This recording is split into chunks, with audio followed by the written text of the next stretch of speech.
Olá, meus amigos. Aqui é a professora Janaína Félix em mais uma audição de Nossa Língua Sem Mistérios. E vamos para a terceira parte, abordando e destacando as figuras de linguagem, que é um recurso muito interessante para a escrita e também no nosso cotidiano, né? E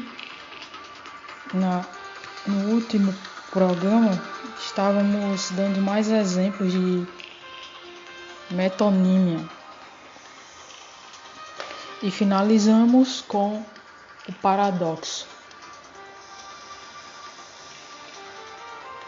Lembrando a você que quer ouvir outras audições, está no YouTube em Acessibilidade em Foco. Também eu tenho uma playlist pública no meu canal, Jana Félix, com o título Dicas de Língua Portuguesa. Já fiz série falando da crase, a última foi sobre a nova reforma ortográfica, falamos do uso da vírgula. Nossa, tivemos aí vários assuntos. A origem de algumas expressões, né? Vamos voltar com isso depois. Enfim, mas vamos às figuras de linguagem.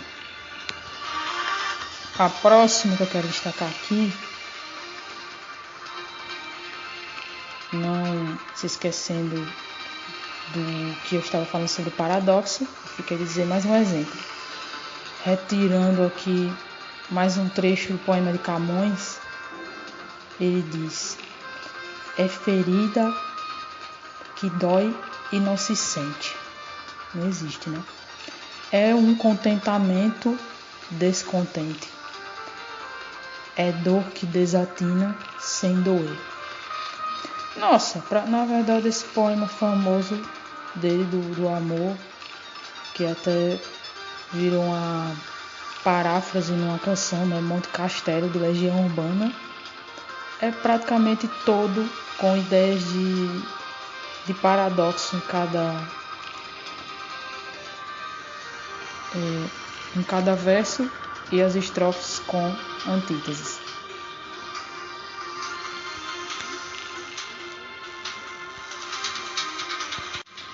Mas a próxima que eu quero destacar aqui é a perífrase.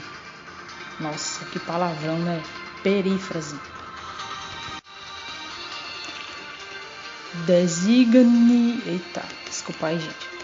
Designa os seres por meio de seus atributos, do que é mais famoso, né, de cada ser.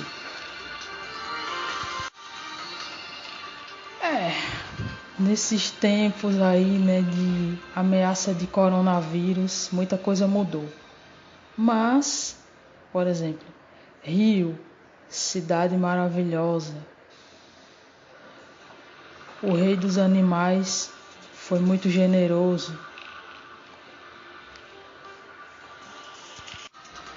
E quem é que é famoso por ser o rei dos animais? O leão. Outra.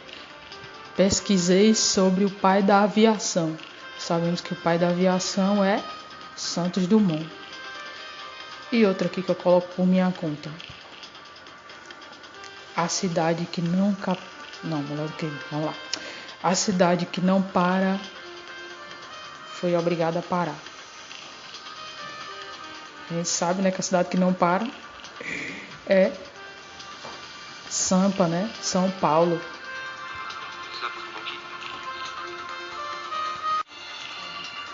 Agora vamos falar de outra figura de linguagem, né? Já pegaram aí a questão da perífrase. É você pegar uma característica bem famosa de um local ou de um animal e substituir, no sentido figurado. O próximo é o pleonasmo, né? Que é até um vício de linguagem, mas muitas vezes é colocado de forma proposital para enfatizar. Ela está subindo para cima. Bom, eu acho que eu já falei outro dia aqui de alguns destaques de uma tabelinha aí cheia de pleonasmos. Subir para cima, entrar para dentro, sair para fora. Foi o que vi com os meus próprios olhos, né? Seria com os olhos de quem, né? Então, gente, depois do pleonasmo vem uma próxima aqui, ó. Prosopopeia, que na Nova Reforma, tadinha da palavra, perdeu o acento gráfico no E, né? Porque aqui não é tritongo. Prosopopeia, né? É o ditongo aberto ei, que assim como ideia, prosopopeia também perdeu o acento. Mas é o mesmo que personificação e inanimismo. É atribuir personificação a seres inanimados. Me lembra um pouco a catacrese, mas já foi dito aqui que a catacrese dá nomes que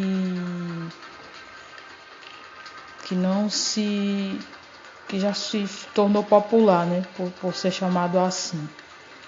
Mas me lembra muito a prosopopeia. Então, só reforçando, eu falei errado aqui, desculpa, é personificação ou animismo. É atribuir características humanas a seres que não são humanos, né? Que não existem essas características. Então, dentre outras coisas, eu vou dar um exemplo claro aqui que falava do livro famoso do Machado de Assis, né? O livro Dom Casmurro, quando ele dizia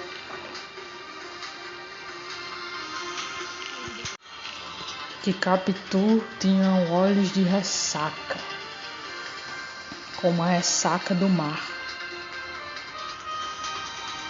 Mas tem um exemplo aqui, um verso de um poema, que foi colocado aqui no slide, né, que diz assim: e com a passagem da nuvem, a lua se tranquiliza. Tem também um trechinho aqui de um poema de Ferreira Goulart que diz assim: ah, cidade maravilhosa de olhos de ressaca, que das Índias guardou a vontade de andar nua.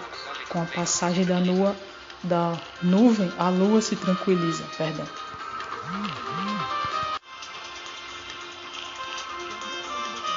Outra figura de linguagem aqui, sinestesia, né? Lembra muito as sensações, né? Sinestésicas, sensações auditivas e visuais, sensoriais de modo geral. Então tem uma frase bem interessante aqui: a melodia azul tomou conta da sala. Existem poemas, né, que é da escola literária do simbolismo, que usavam muito desse efeito, desse sentido figurado da sinestesia. Agora vamos falar de outra figura de linguagem que me lembra muito um pouquinho, né? Não tô com resenha não, né? Não tô amenizando, verdade. É a ironia.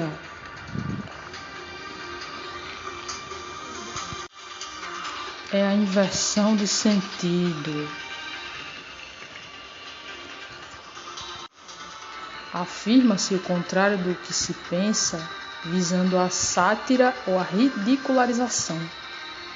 É um pouquinho a ideia do eufemismo, só que o eufemismo é como se omitisse uma verdade, falando de forma mais amena. Cada vez que você interrompe o seu colega sem pedir licença, perceba o quanto é educado. Perceberam aí como é a ironia? Na verdade, o pobre fica sem comer porque não tem como pagar. Logo, não paga imposto. Peraí, vamos colocar bem a situação aqui, viu? Não a charge, mas assim.